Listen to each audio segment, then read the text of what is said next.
Yo tarix yozamiz,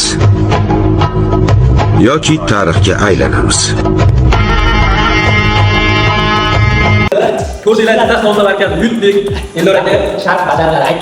Ikkinchi savol. Respublikada kim ko'p turish bo'ladi? Gap yo'q. Kim yutsa, agar siz yutqazsangiz, mana obunachilarim 50 ta xonadonga ihson qilasiz. gap bo'lishi mumkin. Kerakli mahsulotlar. Men yutsam siz 50 taga, Siz obunachilaringizga men ihson qilaman. masala bo'lishi mumkin. Buning uchun MBNga obuna bo'lishingiz kerak va Jizzax Somsa markaziga ham obuna bo'lib qo'yishlaring kerak. Kim sizni yaqinlaringiz ichida shu muhtoj odamlarni yozib qoldirsalaring, biz o'zimiz topib boramiz. Ro'zg'orga kerakli narsalarni olib borib, ihson qilib, o'sha o'zimiz boramiz-da. Albatta. Masala yo'q. Bunda siz yutqizasiz aka. Do'yli gap bo'lishi. Lekin ish ishim bo'yicha Eldor akamizni ukasiga kitta ukasi qo'yilgan ekan. Aytmasangiz, Bir sinab ko'ramiz, xudo xolasa. Ihson qilishga imkoniyati yo'qdir boshqa odamlarda. Lekin shu video maksimal darajada tarqatib bersa, shuni o'zi ihson bo'ladi. Ihson qilishga shirik bo'ladi. To'g'rimi aka? qo'llab-quvvatlab turasizlar. Inshaalloh bunaqa qiziq temalarni turishga harakat qilamiz Jizzax Somsa markazida. Gap yo'q. Gap bo'lishi mumkin. Biz kuzatib boramiz. Like, komment, chiqmasin.